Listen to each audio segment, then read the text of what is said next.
Lelaki itu mengenakan jaket denim seraya berjalan keluar rumah. Waktu menunjukkan pukul 7 malam. Dia terpaksa menghentikan langkah ketika mendengar namanya dipanggil. Kantong plastiknya ketinggalan, Gun. Regan membalikkan badan. Rita tampak tergopoh-gopoh menghampiri Regan. Kantong plastik itu berisi lauk dan 2 kotak snack. "Kamu lembur lagi?" tanya Rita. "Ada pesanan souvenir pernikahan, Ma." "Belum selesai," jawab Regan meraih kantong plastik putih dari tangan Rita. Rita tampak prihatin. "Jaga kesehatanmu," katanya. "Aku nggak janji." Regan bercanda. "Aku pergi dulu, Ma," ucapnya. "Hati-hati." Regan mengendarai motor Matic hitam keluaran tahun 2015. Motor bekas milik Evan, saudara sepupunya, yang dibeli dengan harga super miring. Lelaki berusia 31 tahun itu, tidak lagi dalam balutan jas mahal, kemeja, atau batik. Tidak ada sepatu mengkilap. Tidak ada jeep kesayangannya. Lebih sering memakai celana kargo, jeans belel, dan kaos. Alas kaki memilih sandal gunung. Bahkan sandal jepit, yang kadang hilang sebelah. Tapi, di acara pengajian dia berpenampilan rapi dengan kemeja putih. Regan berubah karena ada faktor yang melandasi. Dia mengalami kecelakaan fatal sepulang dari rumah Wening. Mobil yang dikendarai bertabrakan dengan bus. Dia sempat mengalami koma 3 minggu. Setelah sadar, dia harus menjalani perawatan yang membutuhkan waktu 4 bulan. Bahunya mengalami cedera serius. Dalam kondisi tidak berdaya, Akma menggunakan kesempatan untuk menutup komunikasi dengan Giana. Jika Rita memberitahukan kondisi Regan pada Giana, maka nyawa sang istri yang melayang. Rita mendapatkan satu kesempatan, saat temannya berkunjung. Ibunya yang menulis pesan singkat di kertas untuk Giana. Kecelakaan yang terjadi pada Regan tidak terendus media, yang mengetahui hanya orang terdekat. Setelah berdiskusi, Regan dan Rita memutuskan menuruti keinginan Akma. Demi keselamatan Giana, Rita menyarankan, supaya Regan pulih terlebih dahulu supaya bisa melawan Akma. Akan tetapi, ketika masih koma, rumah dan apartemen miliknya diambil alih Akma. Si kakek tua memalsukan tanda tangan di surat kuasa. Mobil dan motor pun tidak berbekas. Rita dan Regan dipaksa berganti nomor ponsel. Penggunaannya pun diawasi. Sedangkan rumah yang ditempati Rita atas nama Akma, jadi Rita tidak mempermasalahkan jika kehilangan. Rita juga dibatasi dan diawasi berkomunikasi dengan keluarganya selama Regan menjalani perawatan. Ketika sudah benar-benar pulih, Regan mulai mencoba bernegosiasi dengan Akma. Sayang sekali, Akma tetap menolak Giana sebagai cucu menantu. "Izinkan aku bersama Giana. Lepaskan kami berdua," ucap Regan. "Baiklah, lepas semua harta dan asetmu.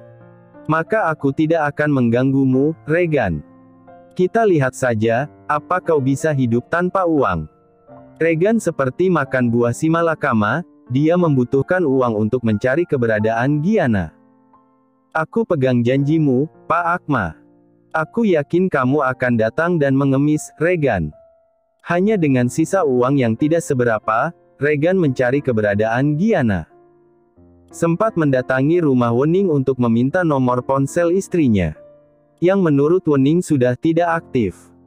Giana selalu menggunakan nomor lain saat menelepon. Setelah itu tidak aktif, jelas Wening. "Ibu, tolong beritahu Giana, bahwa aku mencarinya. Bilang ke Giana untuk menghubungi nomor ponselku." Regan telah mengaktifkan kembali nomornya yang hangus. Berharap Giana menghubunginya.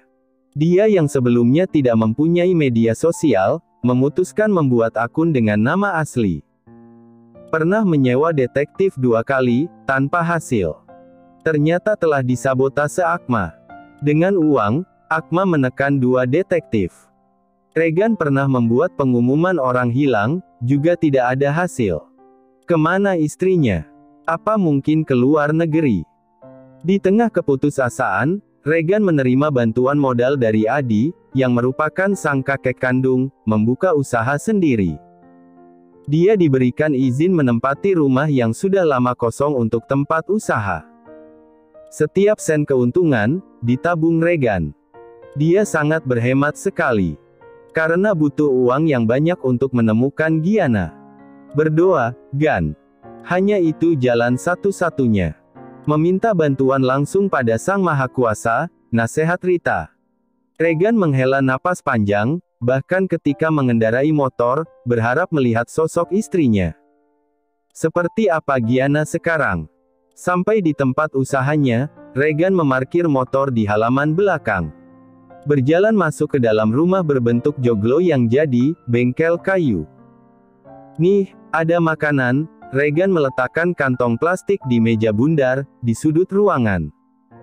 Dua karyawan yang membantu, menoleh berbarengan. Farouk dan Tejo, dua pemuda yang betah dengan pola kerja yang diterapkan Regan. Regan mendesain sendiri furnitur, mencari bahan baku sendiri, membuat sendiri, termasuk dalam pemasaran. 3 bulan, dengan pengalaman kerja selama ini, dia mulai mampu memenuhi pesanan. Kalian lembur sampai jam 12 saja, Regan melepas kemeja, menyisakan kaos singlet putih. Rambut yang menyentuh dagu, dikucir asal. Regan menyanggupi membuat nampan untuk souvenir pernikahan, yang terbuat dari kayu sawo. Sejumlah 100 nampan. Farouk membuka plastik, duduk di bangku kayu. Mengupas buah jeruk.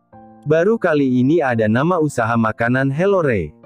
Biasanya pakai nama asli atau menggunakan bahasa Inggris, komentar Farouk. Makan aja, ngapain ngurusin nama merek dagang, timpal Tejo, ikut duduk dan menikmati puding. Enak. Pak Regan udah cicip? Tanya Tejo. Sudah, tadi di tempat acara, Regan yang mematik korek api, menyahut pelan. Lalu mengisap rokok dalam-dalam. Larasati Furniture. Regan menamai usahanya. Nama belakang istri tercinta. Regan bertekad mempunyai uang dan kekuasaan dari hasil usahanya sendiri. Diakui, dengan uang yang tipis, dia agak kesulitan. Dulu dia terbiasa dengan uang yang melimpah dan bisa melakukan apapun. Di lain sisi, merasa bebas dari cengkeraman Akma. Regan lebih menyukai terbebas dari si kakek tua. Aku yakin, dia tuh, sugar baby. Gianna yang berada di bilik toilet, mengembuskan napas sangat pelan. Dia tahu siapa yang sedang bergosip. Farah, Astrid, dan Citra. Nggak mungkin, Gianna punya usaha makanan gitu. Kayak catering, nasi box, dan sebagainya. Siapa tahu keluarganya kaya raya. Udah, deh. Nggak usah ngurusin hidup Gianna. Kalian lihat sepatu Keds-nya, harga mungkin 4 jutaan, jam tangannya bukan merek kaleng-kaleng, Farah masih memprovokasi. Tadi udah aku bilang, mungkin keluarganya kaya, tukas Astrid. Kalau kaya ngapain buka usaha? Usahanya itu hanya kedok sih, menurutku. Gianna membuka pintu perlahan. Dengan santainya berdiri di dekat Farah, menghadap cermin besar. Aku memang sugar baby. Kapan-kapan aku kenalin sugar daddyku, ujar Gianna, yang mencuci kedua telapak tangan di wastafel. Aku tunggu, Farah kemudian keluar dari toilet. Duluan, Gi, Astrid berjalan cepat menyusul Farah. Biarin aja, orang julid. Mereka hanya menakar kehidupan orang lain dari kulitnya saja, ucap Citra. Gianna mengambil tisu yang digunakan mengeringkan telapak tangan. Aku dari dulu udah terbiasa dengan orang iri, tukasnya. Ayo, pulang. Duluan saja. Oke, Citra mencangklong tas, berlalu dari kamar mandi umum. Gianna memandangi wajahnya di cermin. Tersenyum sendiri, serta menyemangati diri sendiri. Hei, Sugar Daddy Regan. Kamu tuh di mana? Gianna pun keluar, ternyata apa yang dia kenakan jadi perhatian. Padahal di kampusnya banyak sekali yang lebih mentereng. Bahkan mengendarai mobil mahal. Mengapa hanya dirinya yang digosipkan cewek simpanan? Mau pulang? Gianna menoleh ke belakang. Iya, sahutnya malas. Aku antar sekalian, Evan menyamai langkah Giana. Nggak perlu, Pak. Saya ngojek aja, tolak Giana. Kenapa nolak? Hak saya nolak. Saya duluan, Pak. Giana berlari meninggalkan Evan. Dia tidak ingin mempunyai musuh, gara-gara Evan. Banyak mahasiswi yang menyukai si dosen. Cuaca hari itu sangat terik. Apalagi motor ojek berhenti di lampu merah. Rasanya seperti di dalam oven. Giana melihat pengendara lain. Matanya tertambat pada lelaki yang menggunakan jaket denim. Rambut gondrong yang tertutup helm hitam. Postur tubuhnya dari belakang mengingatkan pada Regan. Lampu lalu lintas berubah hijau. Giana masih memandangi si rambut gondrong yang berbelok ke arah kanan. Mendadak ada rasa ingin mengejar. Giana menghirup udara banyak-banyak, dia sedang merindukan Regan. Jadi, ketika melihat lelaki yang mirip, Giana merasakan emosi yang berlebihan. Tiba di rumah kontrakannya, Giana langsung disambut tetangga yang menunggu di teras. "Bagia, bisa minta tolong?" "Tolong apa, Bu Dani?" "Gini. Aku ingin masak rawon, tapi tangan kananku keseleo. Bagia bisa bantu masak? Nanti saya bayar jasa masaknya," jelas Bu Dani. Belum sempat menjawab, Bu Dani menambahi, "Karena masakan Bagia enak dan cocok di lidah aku." "Kapan, Bu?" "Siang ini. Bahan-bahan udah aku siapkan. Aku istirahat dulu ya, Bu. Nanti jam 2 aku ke rumah Bu Dani." "Gimana?" "Boleh-boleh. Karena acara arisan keluarga nanti malam. Aku tunggu ya, Mbak cantik." Giana mengangguk. Iya. Dia menyanggupi, karena memang hari itu tidak ada pesanan. Giana langsung berbaring di tempat tidur, melepas kaos berwarna kuning muda. "Ya, Tuhan. Aku lupa lagi," gumamnya. Nomor ponsel Giana yang lama sudah non-aktif alias hangus. Karena selama 5 bulan tidak pernah diisi pulsa. Giana lupa. Selama rentang waktu itu juga, dia tidak mengecek maupun mengaktifkan ponsel lamanya. Setiap mengecek, tidak ada kabar dari Regan. Hingga dirinya secara tidak sadar mulai menyerah. Besok saja deh, langsung ke kantor layanan providernya. Giana memasang alarm jam 13.40, lantas tidur untuk menghilangkan sementara beban pikiran. Tetapi, dia tidak bisa tidur. Pikiran negatif kembali menyerang. Benarkah Regan mencari dirinya, atau pesan itu hanya akal-akalan saja?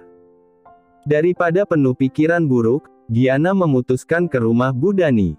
Dia berganti kaos lain, kaos motif boneka. Giana mengunci pintu, kemudian berjalan ke rumah Bu Dani yang lumayan jauh. 5 menitan berjalan kaki. Katanya jam 2, Mbak Gia. Bu Dani bertanya keheranan. "Nggak bisa tidur, Bu," sahut Giana, melepas topi putih dari kepala. Tidak lama berselang, ada motor jadul berhenti di halaman rumah. Seorang lelaki menurunkan karung. "Bude, ada kiriman salak dari Ibu. Taruh di teras, Tejo." Giana hanya mendengarkan saja, mulai menggarap pekerjaan yang mampu mengalihkan pikirannya yang kusut. "Kamu kerja di mana sekarang?" Terdengar suara Bu Dani. "Di mebel, Bude. Lumayan gajinya. Cukup buat ngajak pacar nonton." "Halah, pacar terus yang dipikirkan." Regan menjemur pakaian di beranda belakang rumah kakeknya. Harum pewangi pakaian menguar di udara. Hubungan Adi dan Akma tidak harmonis sejak awal. Akma selalu menyudutkan dengan mengingatkan kesalahan masa lalu yang pernah dilakukan. Adi pernah selingkuh saat ditugaskan. Keluarga Adi jarang ke Jakarta. Rita yang lebih sering berkunjung. "Gan, udah posting di media sosial. Rencana nanti malam. Sayang sekali nggak ada foto yang lebih jelas," sahut Regan, menyugar rambutnya. Mengenai Giana, keluarga besar Adi belum mengetahuinya. Hanya tahu Regan ditendang oleh Akma karena masalah lain. Tidak ada kabar dari Wening. "Nggak ada juga." "Jangan menyerah ya, Gan," ucap Rita. Lalu, perempuan tua berambut putih yang menggendong kucing, muncul di belakang Rita. Eyang Lis, Regan memanggilnya seperti itu. Nama lengkapnya Lisna Arumdaum. Rambutmu itu loh, Mbok Yo dicukur. Aku yang lihat ikut gerah, komentar Lisna. Kumis dan brewoknya juga. Aku lebih suka penampilanmu yang dulu. Iya, Regan meraih keranjang cucian yang sudah kosong. Kapan? Kapan-kapan, sahut Regan, yang langsung mendapatkan pukulan di lengan. Lelaki lulusan desain interior itu hanya tertawa ngakak. Regan, ingat besok hari Kamis pernikahan Ella. Setidaknya dirapikan dikit. Seru Rita. Regan malas memotong rambut, dia menunggu Gianna yang mengomel protes. Nyeri di hatinya makin menjadi, merasa tidak becus melindungi istrinya sendiri. Sore itu, Regan ke tempat usahanya. Berkutat dengan gergaji serta peralatan lain di antara debu-debu yang melayang. Dia selesai pukul 8 malam. Regan melepas pelindung mata, duduk seraya memegang cangkir kopi. Mengamati hasil karyanya. Malam, Pak Regan, sapa Tejo. Jo, aku nggak nyuruh kamu lembur, ujar Regan. Mau nganter rawon dan nasi. Siapa tahu Pak Bos belum makan malam, kata Tejo. Regan memperhatikan rantang yang diletakkan di meja. Makasih, Jo. Ibumu yang masak. Bukan, tadi ada acara arisan keluarga. Karena acara membosankan, aku kabur duluan. Tapi untuk rawon dan nasi aku udah izin minta, jelas Tejo. Kamu sendiri udah makan? Tanya Regan. Udah, Pak. Ya udah sana pulang. Aku sedang ingin sendiri, tukas Regan. Sendirian nggak enak loh, Pak. Mau aku komblangin nggak, Pak? Regan tersenyum lebar. Memang ada yang mau sama lelaki kayak aku. Pasti ada. Urusin saja kedua pacarmu, Jo. Awas kalau dua-duanya marah dan mengeluarkan sumpah serapah karena kamu duakan, kata Regan. Tejo merengut seperti cewek. Daripada mendengar nasihat, dia bergegas pergi. Regan menghabiskan kopinya. Dia termangu sejenak, kemudian beranjak ke meja bundar di sudut ruangan. Dua rantang berjajar di hadapan Regan.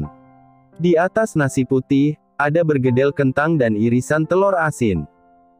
Regan mengambil sendok, mencicipi rawon yang langsung tercecap di lidah. Dia menyendok lagi, bukan karena lapar. Karena rasanya.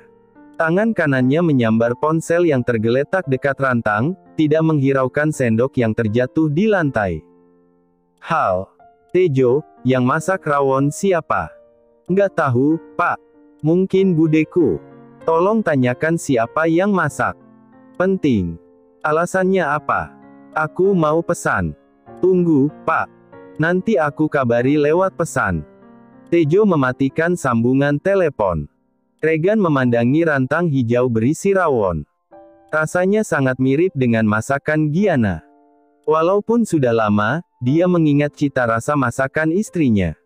30 menit berlalu, Tejo tidak kunjung mengirim pesan. Regan yang tidak sabaran mencoba menelepon lagi, bersamaan dengan pesan yang masuk. Tejo, Pak Bos, kata Bude, kalau mau pesan rawon, bisa pesan di brosur yang aku kirim. Kayaknya sama dengan snack yang kemarin. Hello Re. Regan membaca alamat yang tertera. Dia langsung menyambar jaket dan kunci motor. Sebelum memacu kendaraan, Regan mengirim pesan. Jo, tanya budemu. Yang punya Hello Re, namanya siapa? Regan belum mendapatkan balasan, walaupun sudah sampai di depan rumah berpagar pendek. Pukul 21.15 Regan yang penasaran, nekat menekan bel pintu. Dia akan minta maaf jika salah orang. Dia kembali menekan bel untuk kedua kalinya. Lalu, terdengar suara langkah kaki.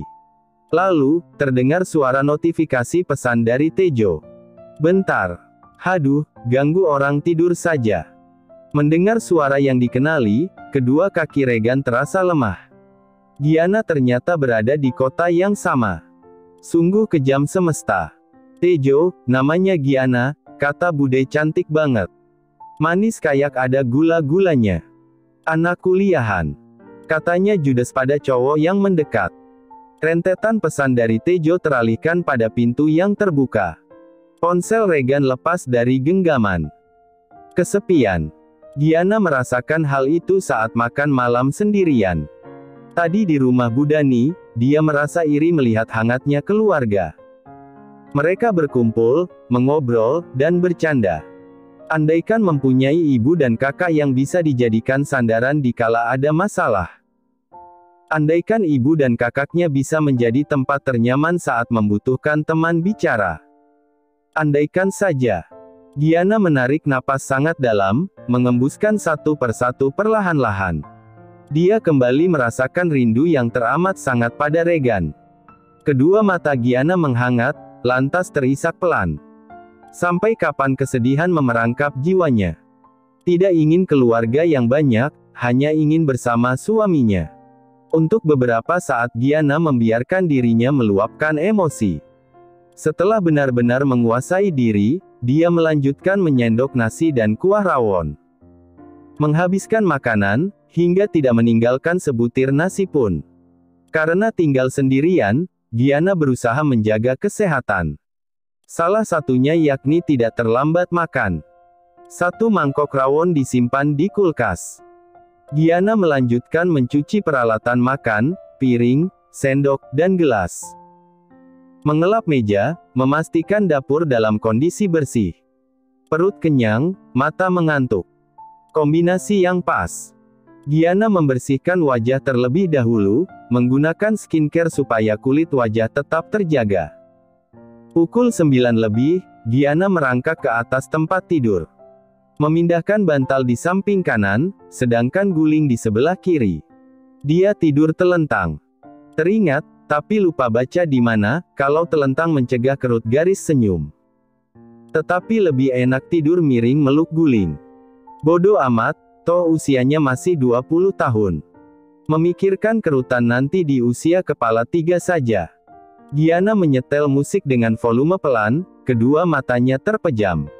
Dia baru saja memasuki bahtera mimpi ketika mendengar suara bel pintu. Mencoba mengabaikan, Giana menutup kepalanya menggunakan bantal. Karena sangat mengantuk, bel pintu kembali terdengar.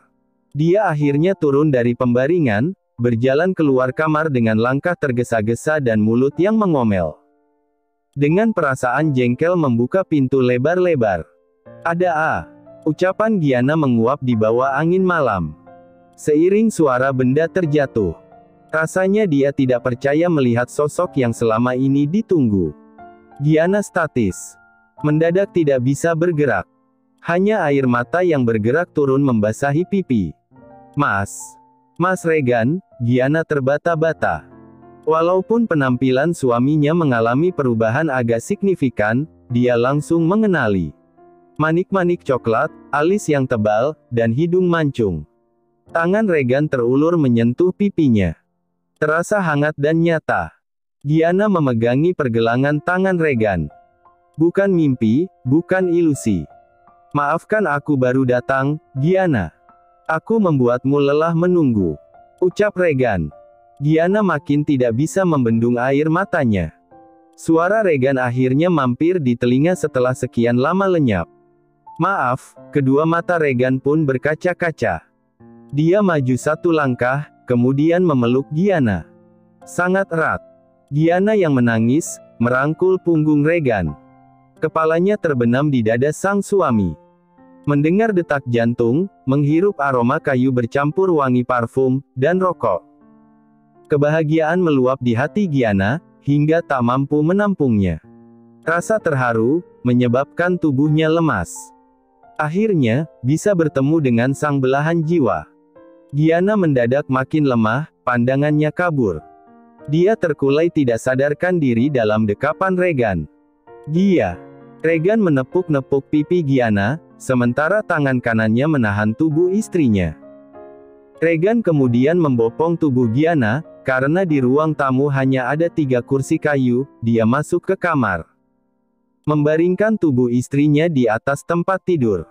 Regan sangat panik, khawatir terjadi sesuatu yang buruk. Tangan kanannya menepuk-nepuk lagi pipi istrinya. Giana. Panggil Regan. Kedua kelopak mata Giana terbuka perlahan-lahan. Membuat Regan menarik napas lega. Syukurlah, ucap Regan. Apa yang kamu rasakan? Aku nggak apa-apa, sahut Giana lemah. Regan melepas jaketnya. Beranjak ke dapur. Sempat menoleh ke kanan kiri, mencari teh dan gula pasir. Dia membuat segelas teh hangat untuk Giana. Saat masuk ke dalam kamar, Giana tampak duduk bersandar. Kamu baik-baik saja, kan? Nggak ada keluhan, tanya Regan memastikan sembari duduk di sisi tempat tidur. Giana mengulas senyum. Yang aku rasakan kebahagiaan, Mas, jawabnya. Minumlah dulu, Regan memberikan gelas pada Giana. Giana meminum sedikit. Setelah meletakkan gelas di meja samping tempat tidur, Giana memandangi wajah suaminya. Demikian juga dengan Regan, tidak ada yang berubah dari Giana. Sedikit lebih dewasa, dan tetap cantik. Kedua tangan Giana menangkup pipi Regan. Mas terlihat laki banget dengan brewok, ujarnya, bercanda. Selama ini terlihat setengah lelaki. Regan menggenggam tangan kiri Giana. Bukan begitu maksudnya. Maco gitu, sahut Giana. Apa kabarnya Mama Rita? Giana mengalihkan pembicaraan. Mama baik. Sepertinya banyak yang perlu diceritakan, Gi. Bisa dicicil tiap hari, kelakar Giana. Aku yakin Mas pergi bukan karena keinginannya sendiri. Sebentar, Regan berdiri. Giana menyambar pergelangan tangan Regan. Khawatir suaminya akan pergi lagi. Ambil ponsel yang terjatuh. Sekalian tutup pintu. Aku nggak kemana-mana, Giana, ucap Regan yang melihat kekhawatiran di raut Giana. Motornya masukkan ke garasi kecil samping rumah, Mas. Regan mengangguk. Bergegas keluar kamar. Dia mengambil ponsel terlebih dahulu. Kemudian mengamankan motor ke dalam garasi. Dia sempat tersenyum melihat motor Giana. Langkahnya tergesa kembali masuk ke kamar. Sekian lama tidak bertemu, ada sedikit rasa canggung. Regan berdiri di depan pintu kamar yang tertutup. Regan dan Giana saling menatap. Mereka seperti pengantin lawas rasa baru. Ada rasa malu yang melingkupi. Giana menyibak selimut di sampingnya. Katanya Mas ingin bercin. Bercerita maksudku. Aku pun ingin menceritakan bagianku. Regan menuruti permintaan Giana, berbaring perlahan di tempat tidur. Kamar itu bernuansa putih dengan tirai coklat muda. Ada lemari besar, dan meja belajar. Sekarang mereka tidur bersebelahan. Regan miring menghadap Giana. Apa kabarmu, Gi? Buruk, jawab Giana. Tapi sekarang sangat-sangat baik. Mas sendiri, gimana kabarnya? Sangat buruk. Sekarang jauh lebih baik, Regan menyentuh pipi istrinya, bergerak perlahan membelai rambut panjang yang agak berantakan. Menatap sangat dalam dan penuh kerinduan. Regan menghapus jarak, memagut bibir atas istrinya dengan lembut. Kembali saling menatap dalam jarak yang sangat dekat. Regan yang dilanda kerinduan teramat sangat kembali mendaratkan kecupan, namun Giana menjauhkan wajahnya. Mas, aku ingin bertanya mengenai talak lewat wa. Aku nggak ngerti, Regan mengerutkan keningnya. Giana menceritakan tentang pesan Regan yang menginginkan perpisahan. Aku nggak pernah mengirim pesan talak, Gi, sanggah Regan, yang menduga perbuatan itu dilakukan Akma. Lalu siapa, dong? Giana, cerita bagian pertama, aku mengalami kecelakaan dan sempat koma, ungkap Regan. Kecelakaan terjadi sepulang dari rumah ibumu. Giana terkejut, refleks menutup bibirnya yang menganga menggunakan telapak tangan. 3 detik kemudian, Giana menangis. Teringat pertengkaran dengan Regan mengenai liburan ke Jepang. Sudah berlalu, Gi. Jangan menangis, ucap Regan, sembari mengusap air mata di pipi Giana. Itu salahku, seandainya aku nggak marah dan bersikap kekanak-kanakan. Mas Regan malam itu nggak akan keluar rumah. Itu salahku. Membayangkan suaminya dalam kondisi koma dan tidak ada untuk menjaga, Giana merasa sangat bersalah. Regan membiarkan Giana menangis di dalam dekapannya dan berbisik, "Bukan salahmu, Giana. Kamu tidak bersalah." Giana mencengkeram kaus Regan. 10 menit berlalu, Giana mulai tenang. Dia mendonggak, menatap mata sang suami. "Aku hampir kehilanganmu untuk selamanya," lirih Giana. "Karena kamu aku bertahan dan berjuang." Jemari tangan Regan memegang rahang Giana. Hasrat mulai menyusup perlahan di aliran darah kedua manusia yang telah lama berpisah dan mereka sama-sama tidak bisa menahannya. Detak jantung Giana tidak keruan.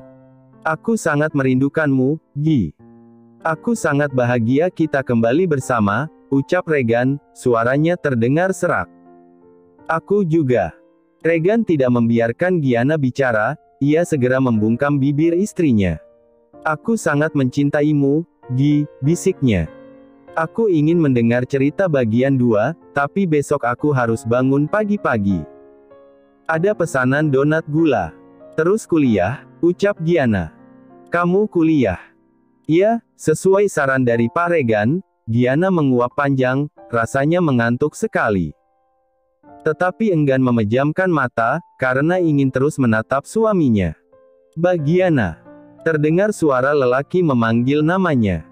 Suara pintu digedor-gedor juga terdengar. Silih berganti dengan suara bel pintu. Giana dan Regan saling memandang. Keduanya lantas buru-buru turun dari pembaringan. Memakai pakaian dengan tergesa-gesa. Giana meraih kardigan panjang di belakang pintu sebagai luaran piyama.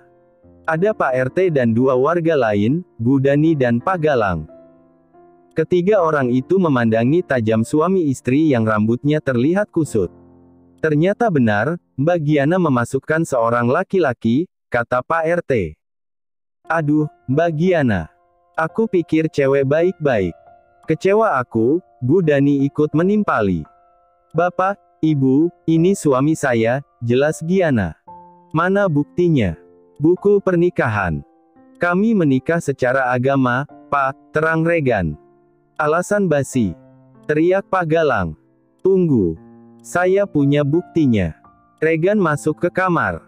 Di rumah lain, Rita terbangun karena suara ponsel. Waktu menunjukkan pukul 11 malam. "Regan, ngapain?" "Ma, tolong ambilkan surat bukti pernikahan Siri. Di lemari, di bawah tumpukan kemeja." "Cepat ya, Ma. Aku dan Giana digerebek." Giana." Rita menyalakan lampu meja. "Digerebek? Nanti aku ceritakan, tolong cepat kemari." "Aku sare alamat Giana." Walaupun tidak mengerti dan kebingungan, Rita meraih jaket rajut. Bergegas ke kamar Regan. Mengambil 1 lembar berkas yang dilipat. Perempuan parubaya itu meminjam mobil ayahnya yang terlelap. Rita memacu mobil dengan kecepatan sedang kadang tinggi. Sampai di kediaman rumah kontrakan berpagar batu bata merah, dia melihat Regan dan Giana yang duduk di kursi, sedangkan 3 orang lainnya berdiri. Rita terharu. Sampai-sampai dia tidak memperhatikan Regan yang menyambar surat keterangan nikah Siri.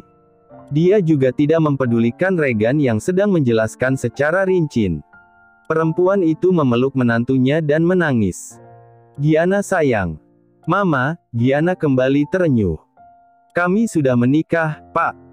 Karena ada kendala belum sempat mendaftarkan pernikahan secara hukum," terang Regan. "Mama saya saksinya. Saya juga akan memberikan nomor telepon saksi dan penghulu." "Oh, maafkan kami," ucap Pak RT. "Kami permisi dulu.